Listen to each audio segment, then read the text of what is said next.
All right. So with that, we will march on through the rest of this regular season and hope that things go well for us, is the best way we can think to do it. Before we get into simming, I do want to keep track of the points for both Keller and Stevenson, just to see how they end up doing here the rest of the way. Power play wise as well is something that we have to think about, but I am kind of waiting until Chris Letang comes back from injuries just so I can do best lines. Yeah, he's back March 7th. It's March 1st now. So let's move ahead. It's a back-to-back, St. Louis and Tampa. We'll play this game against the Blues, and Philip Lindbergh gets hurt for a couple of days, which is unfortunate. Which basically means that Tristan Jarry will sub in here. Caden Primo did re-sign for dirt cheap, as did Philip Lindbergh. And actually, that reminds me now that we have those up. In terms of contracts, again, Tristan Jarry's gone. He's gone, unless he has a magical run here. I still love the idea of keeping Brian Dumoulin, which will require us to go to yield, we'll decide to determine whether or not he ends up with a no-trade clause. It wouldn't be a full no-movement clause, but it would be a no-trade for him. And honestly, I mean, 3 years at 4.8 sounds pretty good to me. He's 31 years old. Can I get away with the 85% trick to bring it down to 4.5? And that would be a steal of a deal for Brian Dumoulin. So, if we go through with this deal, would he require a no-trade clause? Yes, he would. Okay, so, unfortunately, again, that means we have to set up this lovely wheel as well to show the behind the scenes. But literally, it's just going to be between 3 and 25 teams, which would be pretty brutal. I really didn't save these wheels, so I don't have to do this every time, but it's been a while since we've done a series like this, so there you go. So Brian Dumoulin, if he signs this deal, it would be a no-trade clause with 25 teams. A 25-team no-trade clause for Brian Dumoulin. Whew. Oh, boy. Now, there is another spin that we have to do that I forgot to keep track of. It would be a 3-year deal. There's 3 wheels here, technically. And yes, it gets complicated, but it is what it is. It would be a 3-year deal. We now spin the wheel to see how long that would be active for. So essentially, is that the setup for the duration of his contract, or just like 1 to 2 years? So Brian Dumoulin, 3 years at $4.5 million, with a 25-team no-trade clause for the duration of the contract. Fuck. Yeah, I'm still gonna sign him to it. We'll take that. If he signs that, I'm good with that. Just basically means we would have to stay loyal to that 25-team list for all 3 years. Jordan Osterley. I don't know if I want to bring Jordan back yet. He's usable as a defender that can play both sides, and he hasn't been that bad. I don't think it's urgent to re-sign Jordan Osterley or Brennan Manel quite yet, though. It's not an urgent situation. And then we get to the wings. Kasperi Kapanen's an RFA, so that's not a very urgent situation. Dadonov will obviously be dropped. He doesn't want to come back anyway. Cappy... Okay, that expiry status is definitely broken as fuck. Alright.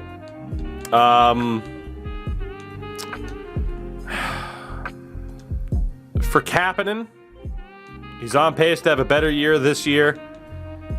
I need to wait to see if we make the playoffs and to see how good he does in the playoffs. So we're not going to re-sign Kapanen quite yet. Left wing-wise, Jason Zucker has been pretty good. After being dropped down to a third-pair role, he was good in the playoffs as well. I think we'll wait for Jason Zucker too, but hopefully that price doesn't go up too much further if we do wait. We know we're going to bring back Puistonen, but he'll be an RFA, so it's fine. Zucker, I'm more tempted to sign right now than I am Kapanen. And in center, I think the sooner we get a deal done with Gino, the better. Right? So... God, do we sign Jason Zucker? He's just really well-rounded. That's pretty much it. You already won the cup, so it's over. Absolutely not. That's not how it works. Because the challenge is winning as much as we can when Sid's still here, and then trying to win when Sid's gone. Damn. I think we're going to keep Zucker. I think we are. Again, 3 years. It's not that bad. If I can drop that down to like 3.25, that would be good. That would be good. John Henry does pay players. Look at how much he bought Virgil van Dijk for. All right. So again, same thing. There'd be a no trade clause involved, potentially, with Jason Zucker, which I'd still personally be okay with. That's if it lands on yes. And it did not. Just barely. Cool. So we get to sign Jason Zucker to this. And then worst case scenario, I would get to move him whenever I wanted. Which, yeah, that's a no-brainer then to sign him to that. And at center, we do have to sign Gino.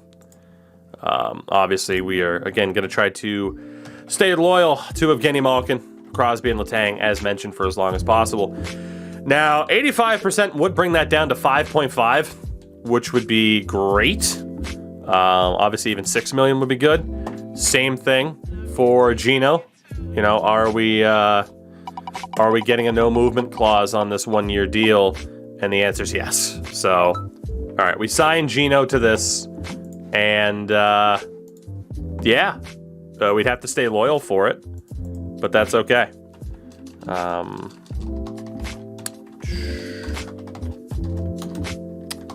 So yeah, that's fine by me, if he signs that especially. And then Teddy Bluger honestly hasn't been that bad this year on the third line. 85% trick, take what they're asking for and multiply it by 0.85. Teddy Bluger honestly hasn't been that bad, but he's in the same kind of deal. I need to see the playoff performance if we make it. So I'm going to hold off on Bluger and Kapanen, but I feel pretty good about Jason Zucker. So we'll wait to see if Malkin signs. And Brian Dumoulin. And we will march on here against Tampa, where we lose 6-3. Ugh. God. So let's get Jari out of there for Caden Primo. And we'll see what Primo can do against the Rangers. Gino does re-sign. Beautiful. 5.5 for 1 year with Evgeny Malkin. That's awesome. Jason Zucker's also back. 3 years at 3 and change. And Brian Dumoulin comes back as well. Let's go. Big savings on those contracts. Big savings. I will take that. I will very much take that that particular deal. So I'm feeling good. I'm feeling good. Give me 1 second here just to check something. Give me something. All right. Let's see what we got here. Of course, I'll check the trades after the deadline, yeah. All right. So, let's sim this game against the Rangers. Deadline-wise, list myself as a buyer for the confidence of the team. But we will just sim through it. There's no point. I can't make any trades there. And we'll see what major deals happen around the league. I'm just going to skip over those, but we saw some of the deals there. So, in terms of the deals that happened at the trade deadline, Colin Miller and Dave Riddick from St. Louis. The Sharks get Braden Shen in a second back in return. So not a bad deal there for the Sharks. The Blackhawks get Graham Clark, a second and 2 other pieces for Jujhar Khaira, a 4th and a 7th. Interesting. Alex Kovanoff and Jace Larson off to Edmonton for Devin Shore, a 5th and a 7th. That's a weird trade. Nedeljkovic to Buffalo for a 2nd and a 5th. The Sebastian Cossa era begins, I guess. That makes no sense. Florida gets Brady Shea in a 4th for Mackie Smoskovich, a 3rd and a 6th. That's a win for Carolina. My God. Colin Miller also gets traded from Buffalo to San Jose for a 4th and a 6th. Ryan Hartman ends up in Buffalo, so basically a 3-team trade. Minnesota gets Kyle Turris in a 7th for Philip Johansson, a 3rd and a prospect. Okay. Sam Reinhart to Arizona along with a 2nd. Oh my God, I helped Arizona get Sam Reinhart. Wow. So it was basically a 3-team trade. Florida ends up with Claude Giroux at the end of it.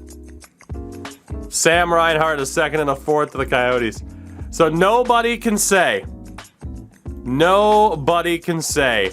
that I didn't help the Coyotes. Damn. I'm sorry, that trade is stunning. Did I mention Arizona could flip Giroux? What else do we got? Topi Namala and a 3rd to Tampa for Logan Cooley. And 2 3rds.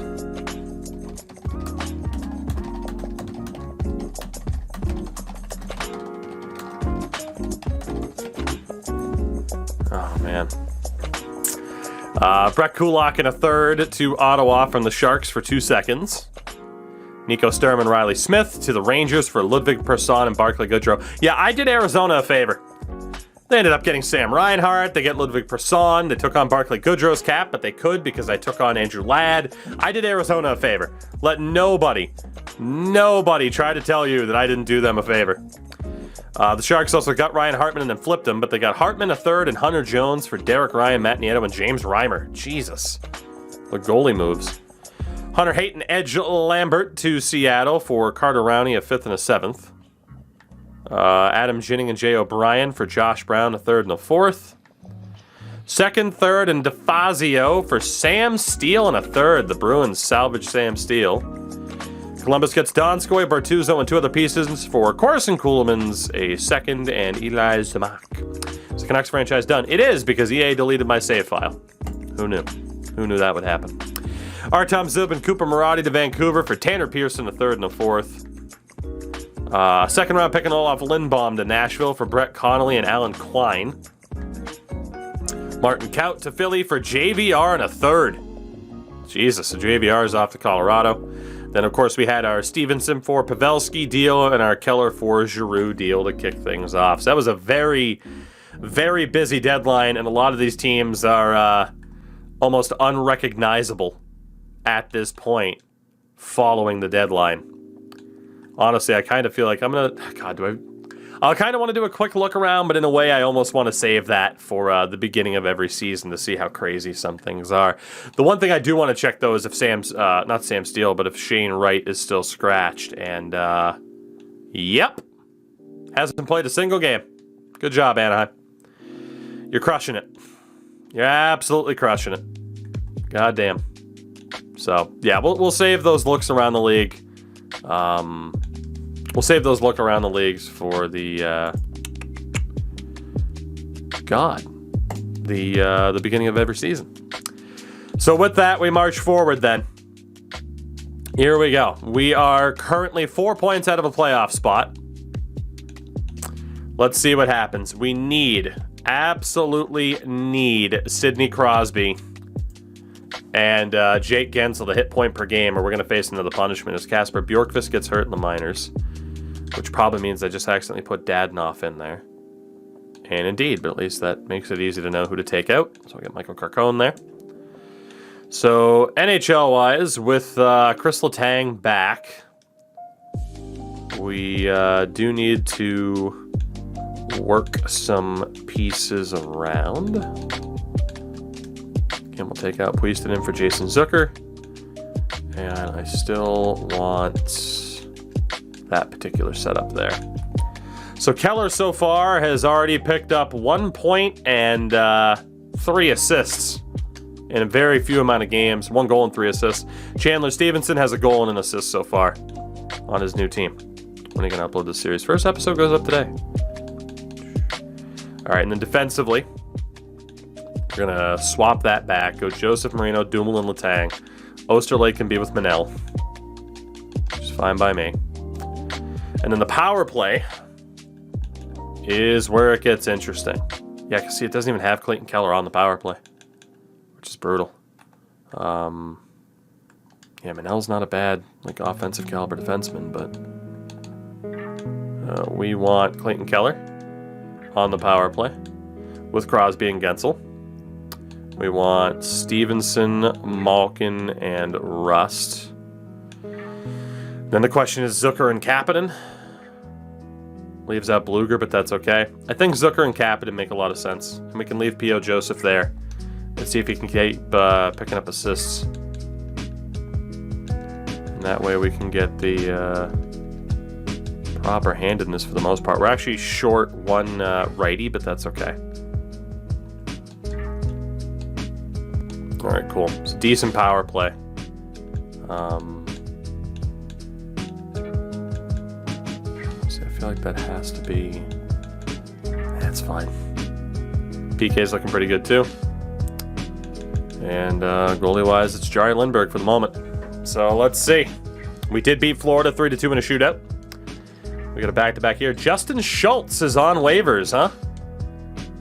Technically a depth defenseman. Let's bring in Justin Schultz. I'm fine with that. It gets us just a free option. We'll bring Justin Schultz back to Pittsburgh. And we get to use him as a depth option, which is great. So in case of injury, call upon Justin Schultz. To be honest, I'll send down Cam Lee and call Schultz up. Lee clears waivers as you would expect. Honestly, we could try Justin Schultz in over Brendan Manel, because Manel hasn't been anything too crazy. So Justin Schultz, back in a Penguins uniform. Not what I would have expected at any point this season, but here we are. Again, AHL is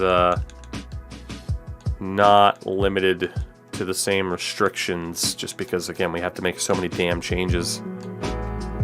But that is the game plan there for that particular defensive setup. So Justin Schultz back on that right-hand side. We play the Jets, and we win 2-1, so not bad. Good little run here. Post-deadline. Philip Lindbergh gets the opportunity now against Dallas, and he loses in overtime. Means Tristan Jarry will come back. Crosby still under a point per game pace, man. I think we're going to have to face another punishment this year. St. Louis. Nick Almari gets hurt down in the minors. It's fine. We do beat St. Louis. Coco, all good, buddy. Get some sleep. We'll catch you later. It's twitch.tv/Coco with a K Sports.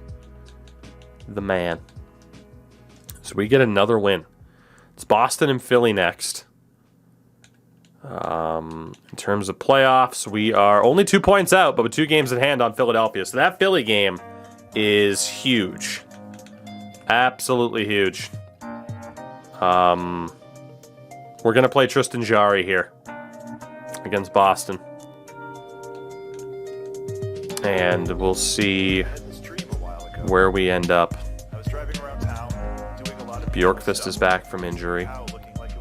Hopefully he doesn't get hurt from me playing him too soon.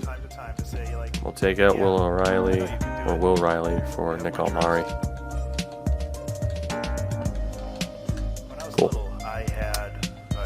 So a 3-2 win over Boston. We do have to get Philip Lindbergh in here. Also swap out Blomqvist for Klang. Let's play Philadelphia. And we lose. God, that sucks.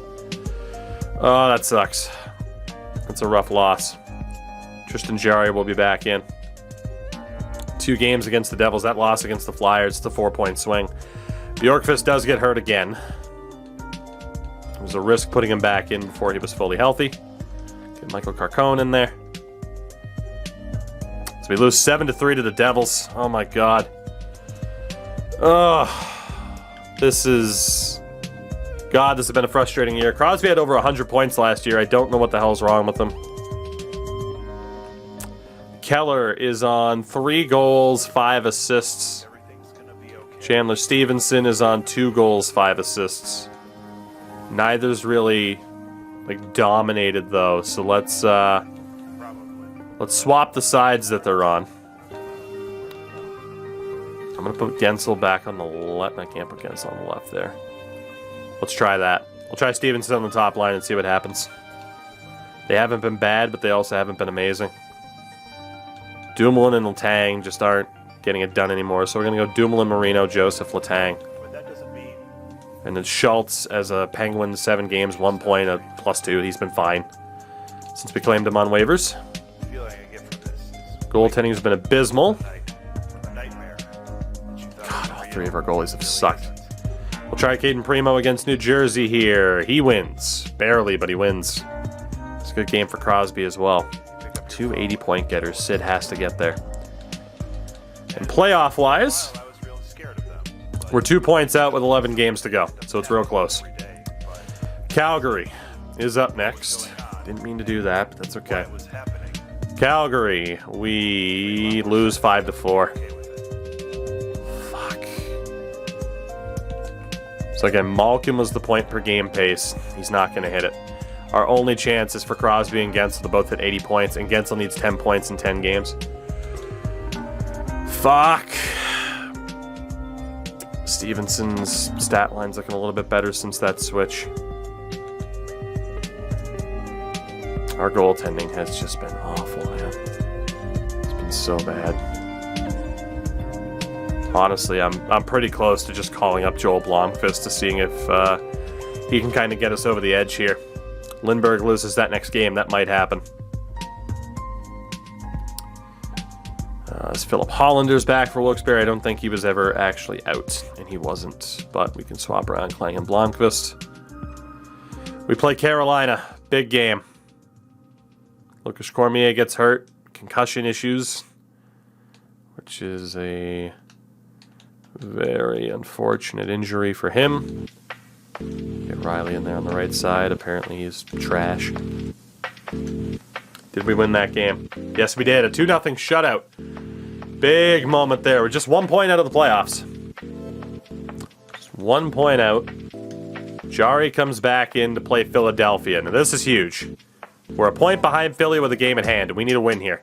This might as well be a playoff game. This could ultimately be the game that we look back on to say that's where we lost it. So here we go. We'll treat it like a playoff game. First period, goalless affair. 9 shots to 5. Second period, 2-1 Philly. Crosby gets the opening goal, but Forster and Couturier both scores. So we need a good little comeback effort here. At least a point. We especially can't afford to lose in regulation. Power play goes to waste. Philly had an abbreviated one. We're halfway through the third. 8 minutes to go. Provorov scores. Fuck. Man, where'd the offense go? There's Mackenzie McEachern of all people. Can we get a late one? No, we can't. We lose 3-2 to Philly.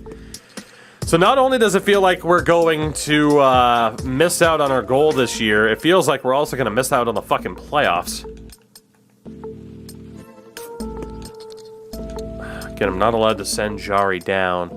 I can send Primo down. And honestly, I might as well. So Caden's not affected by waivers. Joel Blomqvist, come on down. I need somebody who can make a goddamn save. Please. Please, please, please. Be somebody that can make a damn save. I'll be taking Jari out, and Blomqvist at a 74 overall represents my savior at the moment, as we have back-to-back games against Detroit. We are 3 points out of a playoff spot with a game at hand. Philly is the team we're trying to catch. Can we beat Detroit? Yes, we can. A 3-2 win for Blomqvist. That's huge. It's a big, big result. Lindbergh will play the next game. Stevenson on 2 goals, 8 assists as a Penguin. And Keller is on 3 goals, 6 assists. Not bad. Crosby. Just at a point per game mark. Where's Gensel? We're not. We're gonna face another punishment this year. This is unreal. This is unreal. This sucks. God, doesn't this suck. I don't know how we're going to dig ourselves out of this coaching situation. How the hell? Also, apparently I have an extra coach for no reason. It auto-signed a coach for me, so I mean, I'm going to leave it. Honestly, the coaching staff thing I might have to abandon. It just have to be scouts if it's going to sign people for me and have decent people. We might as well just have a fucking good coaching staff to increase our chances, so I might make that swap. But we play Detroit. Let's see what we can do here. First period, 1-0. Sidney Crosby, that's huge. Second period, Jason Zucker. Smith and Raymond also scored. So we go to the third. They have 2 goals on 14 shots. We need a strong performance here from Lindholm. Damn. Stevenson scores. That's great. 3-2. And that might just be a win. Wins are important, but so are points for the likes of Gensel and Crosby. And we are going to hold on to win. So Chandler Stevenson gets the winning goal. 2-point night for Crosby. Don't see Gensel up there, which is scary. Crosby just over a point per game. Back-to-back 3-2 wins there. We are 2 points behind the Hurricanes for that last wildcard spot. Same amount of games.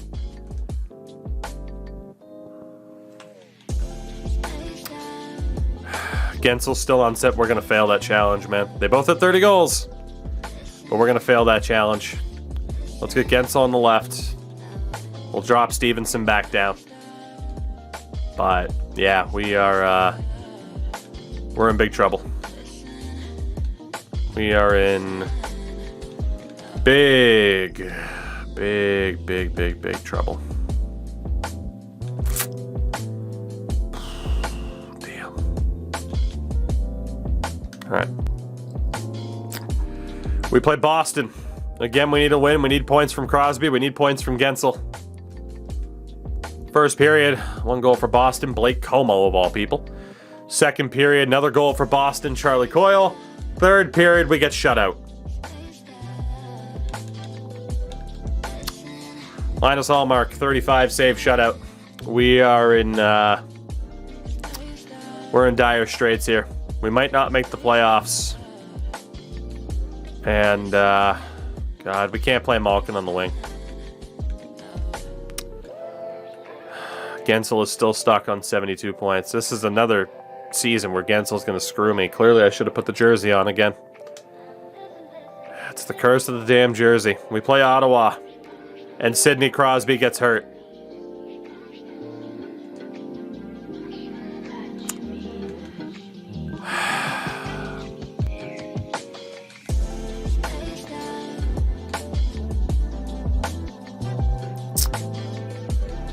Well, this season has not gone according to plan. I feel is the best way to describe it. For the hell of it, I'll keep Valtteri Puistinen on the top line with Malkin and Gensel. We'll go Keller, Stevenson, Rust. Maybe Puistinen can help Gensel wake up a little bit here. So, I mean, Crosby with the injury, I mean, technically if he hits the point percentage, we'll count it, but it's unlikely. He's literally at a point per game. But it's all on Jake Gensel now. It's all on Jake Gensel. And he is not going to hit the mark, unfortunately. He's just not. So we play Washington. We are currently 4 points out of the playoffs. We play the Caps, and we win 4-3. It just seems like it's too little too late. Gensel is still on... Jake Gensel hasn't scored in like 10 games. This is ridiculous. We play Colorado and lose 2-1. Not only are we going to miss the playoffs, we'd have to win out and have Hurricanes blow it. We're going to miss the playoffs after winning the Cup last year, and we're going to face another punishment. This is unreal. This is unreal. First period, 1-0. Hey, Jake Gensel scored. Second period, Letang and Osterley. Third period, Matty Phillips and Clayton Keller. We beat the Coyotes 5-2. Final game of the season is against Tampa. Crosby will be healthy for it, which is good news, obviously. We do have to take Puiston out for Jason Zucker and set up the lines as we do.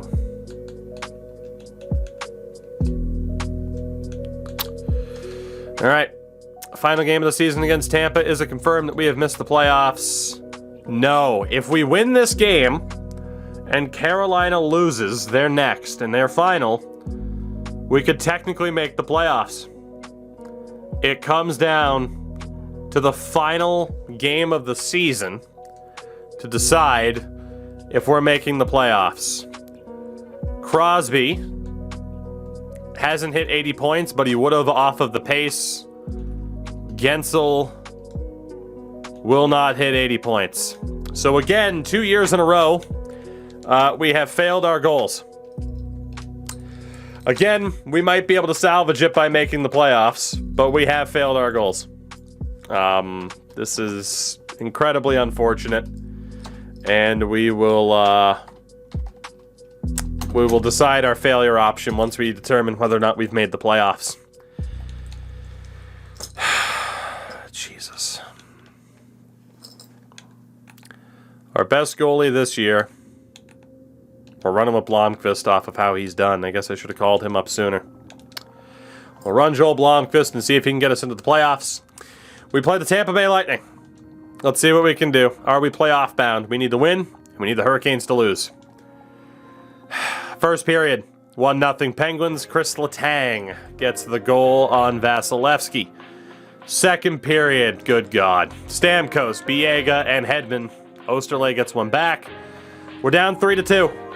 26 shots to 16, yet we trail in a must-win game. Power play for Tampa goes to waste. This is brutal. Cameron, thank you for the $5. I do appreciate it. And Anthony Cirelli scores. That's it. We're going to miss the playoffs. That's it.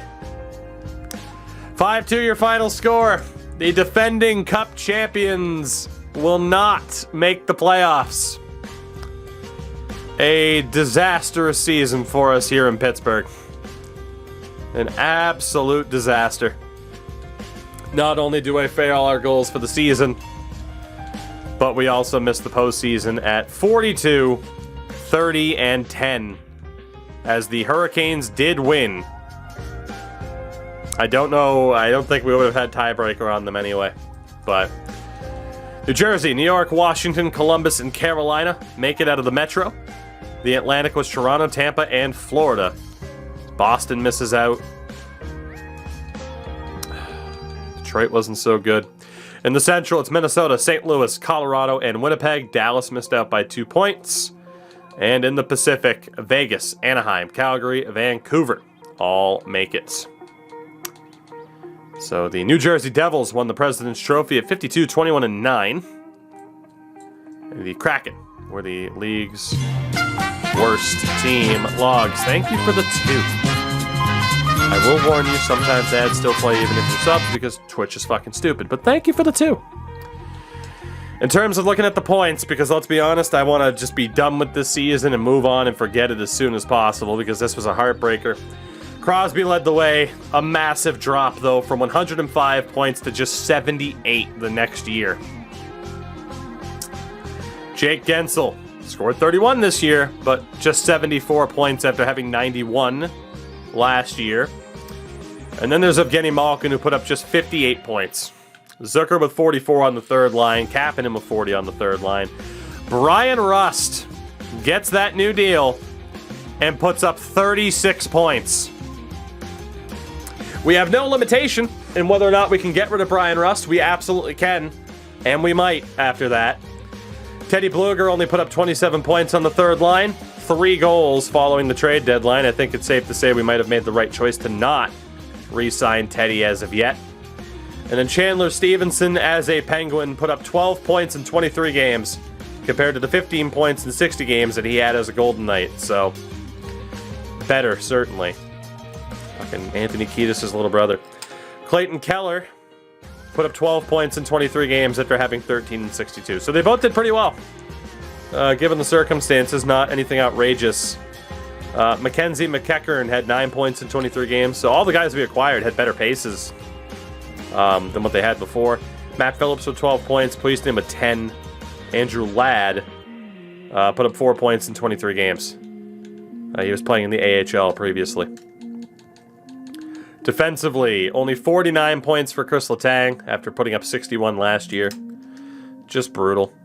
P.O. Joseph, 35 points. He only had 9 last year in a third pair role. Osterley with a pretty solid 19 points. Brian Dumoulin with only 17. Marino with 16, but they're both DFDs. Schultz had 5 points in 21 games. Technically 5 points in 19 games after being acquired. And then Brendan Manel had 2 points in 14. So, third pair next year is a toss-up. I don't know if we're bringing back Osterley or Manel. And then goalie-wise, I mean, what can you even say? The goaltending was shocking. And that's our biggest need. We'll have Lindbergh as our backup next year, most likely, but we need to find a starter. We absolutely need to find a starter. In terms of the rest of the team, I mean, it was Kirill Kaprizov and Alex Ovechkin that just absolutely crushed it. They absolutely crushed it. To the surprise of absolutely nobody. So, what are you gonna do? What are you gonna do? Punishment can't sign a goalie. Trust me, start thinking of ideas. Don't throw them out in the chat now. You'll waste your time. Start thinking of reasonable punishment ideas, though, and I will let you know when I want them. Please listen. Thank you. But Kaprizov and Ovechkin crushed it. Scoring did look to be down across the league this year, though. So that's certainly a factor that we didn't exactly predict. 57 goals for Ovi. Now at 845 in his career. Kaprizov also broke 50. So yeah, for whatever reason, scoring was just down this year compared to what we saw the prior year. And again, I don't know if we should change up anything settings-wise, as Fox likely just took the Norris away from Makar, but he, Makar, Hughes, and Theodore all broke 80 points. Goals-wise, D'Angelo scored 29 goals. Fucking hell. 23 for Sandin, 22 for Hamilton. Goalie-wise, Leonard was the winningest. Sorokin put up a 930. 926 for Blackwood, 923 for Gibson. Yeah, I didn't want to talk about Friedman, thank you. Shesterkin a 922, 922 for Hellebuck, 921 for Price. And save percentages weren't astronomically high either. Scoring was just down. And it looks like Ricky Boma is going to win the Calder, but let's be honest, it should be Evan Bouchard. Again, if NBA style, I could change who wins the awards. Evan Bouchard would win the Calder this year. No doubt. Byfield and Holtz also did very well, as did Dylan Genther with 20 goals. So that is the recap for the season. We missed the playoffs. You saw the regular season standings and everything such as that. We do have some moves that we are going to have to consider. What do we do with Kapanen and Teddy Bluger, primarily? But a lot of the big deals are already up and re-signed. Chat, let's hear it. Punishment suggestions after another season worth of failures. As crazy as that is, we have had 6 goals. 6 goals so far. And we have failed all of them.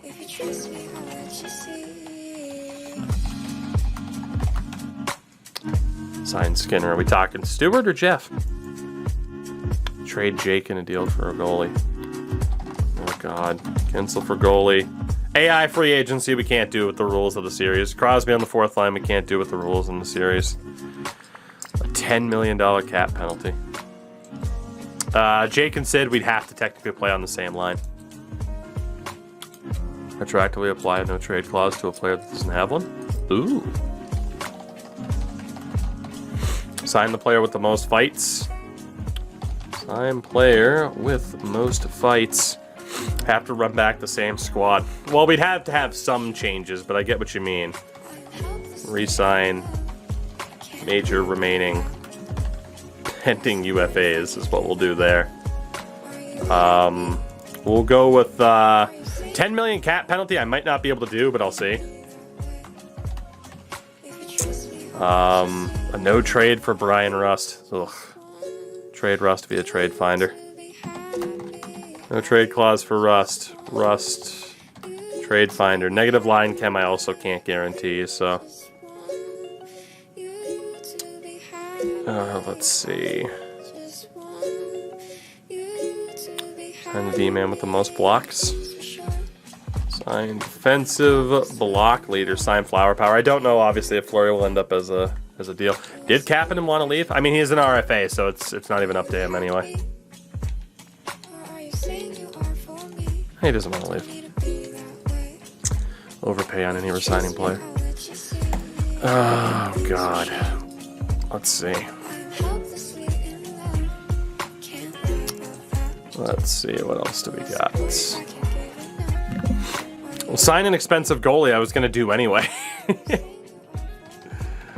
Trade first rounder for top 4 defense. I mean, if I do that, I'd have to automatically get rid of one of our defenders as well. So, let's see. Can't sign a goalie. Draft a goalie in the first round. Gensel for goalie. Retroactive no trade clause. Sign player with the most fights. Resign major remaining pending UFAs. So like Kapanen and Bluger we'd have to bring back. $10 million cap pen. No trade clause for Rust. Trade Rust via the trade finder. And sign a defensive block leader. Ugh, I think we're good. I think we're good. Some of these are ridiculously painful. What is our punishment gonna be for failing all 3 of our goals this year? Whoever led the league in blocks, I have to acquire them. That's also not so bad, given the circumstances. That's probably the most lenient one. But if they have a shitload of trade value, that could also be a problem. So who are we bringing into the team then? Defenseman. Who blocked the most shots? Okay, so I literally can't do that. He's too expensive. I literally cannot acquire Moritz Seider. It's fucking impossible. He has max trade value. But that does mean that Nate Schmidt, I think that's a fair trade. Nate Schmidt, it's the challenge. I literally can't do it somehow. Moritz Seider or Nate Schmidt, one of the two will be Penguins next year. I will try to get Seider, but there's no fucking way. He's a medium franchise with a 93. I will try, but I cannot promise anything. Again, they're not going to want to trade him, so oh my god, the value is going to be ridiculous. Acquire Seider or Nate Schmidt. Yeah, I was going to say, fucking Moritz Seider's not even a fucking punishment. It was supposed to be a punishment, now my punishment's to trade for Moritz Seider. Although that does mean it's going to be a fucking punishment, because it's probably going to take Jake Gensel. It's probably... God, who the fuck am I going to have... Oh my god. No, it's a punishment. It's a punishment when you think about it. Because he's going to be expensive as dicks. We're talking 10 million minimum, if not like 13, when that deal is up next year. And on top of that, the value it's going to take. Jake Gensel has probably just played his last game in Pittsburgh. Fuck. Okay. You know, it didn't feel like a punishment at first, but it's probably going to be a little bit of a punishment. Fuck.